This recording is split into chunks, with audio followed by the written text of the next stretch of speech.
शादी की पहली रात पत्नी ने कहा कि वो प्रेग्नेंट है। मैं करीब 10 साल से एक लड़की को प्यार करता हूँ, सरिता को। सरिता मेरे घर के पड़ोस में ही रहती है। मुझे उससे पहली नज़र में ही प्यार हो गया था। वो मेरे उस समय का प्यार है जब मैं यह भी नहीं जानता था कि प्यार होता क्या है। मेरा कपड़े का बिजनेस है, काफ़ी अच्छा है।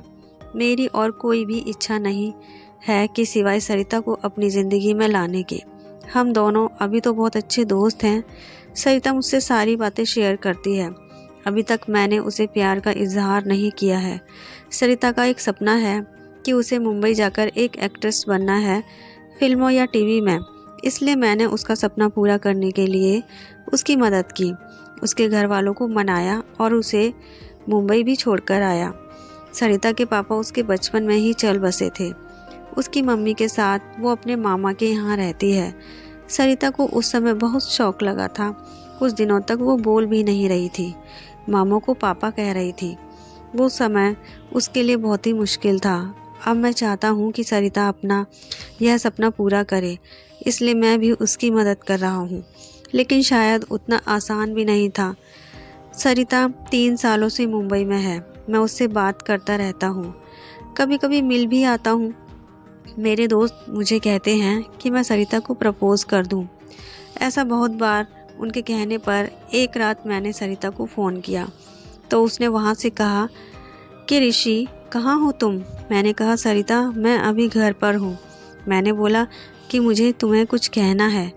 ऐसा कहकर मैंने आई लव यू बोल दिया और मेरी खुशी का कोई ठिकाना नहीं रहा जब सरिता ने भी आई लव यू टू ऋषि बोला और बोली कि मैं अभी एयरपोर्ट पर हूँ और आ रही हूँ सुबह तुम्हारे पास। सुबह वो भी आई और साथ में उसके माँ और मामा भी शादी की बात करने के लिए आए।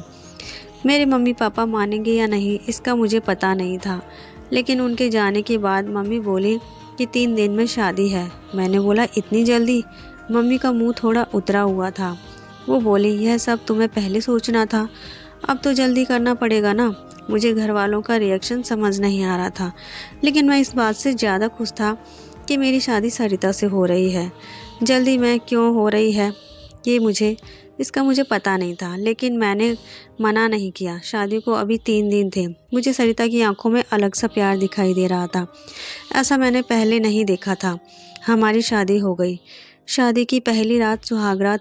मुझे यकीन ही नहीं हो रहा था कि यह सब सच है। सरिता बिस्तर पर थी। मेरे कमरे का दरवाज़ा लगाते ही वो उठकर बैठ गई और मेरे पास आई। सरिता ने आकर मुझसे कहा, तुम्हें किसी ने कुछ बताया तो नहीं? मैंने कहा क्या? सरिता बोली, मैंने ही मना किया था कि तुम्हें नहीं बताए। मैं खुद तुम्हें आज बताना चाहती थी।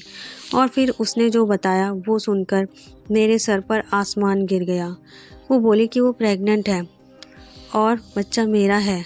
और यह बोलते वक्त उसकी आंखों में आंसू थे। यह बोलकर वो मेरे गले लग गई। लेकिन यह कैसे हो सकता है? ये पहली बार था जब हम लोग गले लग रहे थे, तो ये बच्चा मेरा कैसे हो सकता था? और सरिता मुझसे झूठ क्यों बोल रही है? उस रात को सरिता मेरे कंधे पर सोई और न जाने क्या क्या बातें कर रही थी, पर मेरा तो बुरा हाल था। अब मुझे समझ आया था कि यह शादी इतनी जल्दी में क्यों की गई, क्योंकि सरिता ने सभी को यह बताया था कि यह बच्चा मेरा है। इसलिए घर वालों ने शादी के लिए इतनी जल्दी में हाँ कहा। मेरा प्यार सरिता के लिए बहुत था। अब मुझे ऐसा लग रहा था कि मैं बेवकूफ़ बन गया, पर सरिता जब भी यह बोलती उसकी आंखों में सच्चाई ही रहती। बार बार यह भी कहती कि वो मुझसे बहुत प्यार करती है और खुश भी बहुत थी। मैंने यह सब 2 महीने तक देखा। इस दौरान मेरे मन में न जाने क्या क्या चल रहा था। फिर एक रात मैंने सरिता को कहा कि सरिता, यह सब क्या है? यह बच्चा किसका है? वो बोली, ऋषि, क्या मजाक कर रहे हो? मैंने बोला, सरिता, तुम मुझे सच बता दो, मैं तुमसे प्यार करता हूँ। यह बच्चा किसका है? मैं इस बच्चे को अपना लूँगा। वो रोने लगी, बोली, क्या बोल रहे हो तुम? मुझे ऐसा समझते हो? क्या कहना चाहते हो? यह तुम्हारा नहीं है? उस रात मैंने सब्र का बांध टूट गया और मैंने सरिता को घर से जाने को कह दिया। सरिता उसी समय अपने घर रोते हुए चली गई। हमारे घरों में यह बात पता चल गई थी। सरिता मेरे प्यार का फ़ायदा उठा रही थी। फिर एक दिन जब सरिता अपने घर वालों के साथ डॉक्टर के पास गई थी, तब एक औरत 55 साल की सरिता का पता पूछने मेरी दुकान पर आई। मैंने बोला वो उसका घर है, पर अभी वो नहीं है। मैंने उससे पूछा आपको क्या काम है?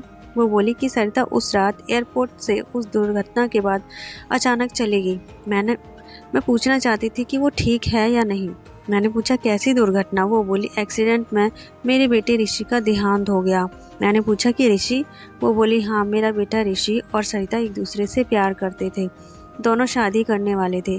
सरिता के साथ मैं और ऋषि सरिता के घर आ ही रहे थे कि रोड क्रॉस करते वक्त मुझे बचाने के लिए मेरा बेटा एक बड़ी बस के नीचे आकर चल बसा।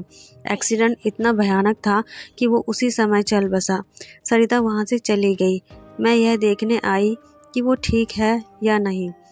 अब मुझे सब समझ आ गया था। सरिता जिससे प्यार करती थी उसका नाम भी ऋषि था और उसकी आंखों के आगे वो चला गया। इस बात से उसको इतना बड़ा सदमा लगा कि वो इसे मानने को तैयार नहीं है। वो इस समय सदमे में है और मुझे ही ऋषि मान रही है, जैसे बचपन में अपने मामा को पापा मान रही थी। इसलिए उसकी आंखों में सच्चाई दिख रही थी। मैंने भी ठीक उसी समय उसे फ़ोन किया था और प्रपोज़ किया था, इसलिए वो इस तरह से बात कर रही थी। उसकी आंखों में जो प्यार है वो इस ऋषि के लिए नहीं बल्कि उस ऋषि के लिए है।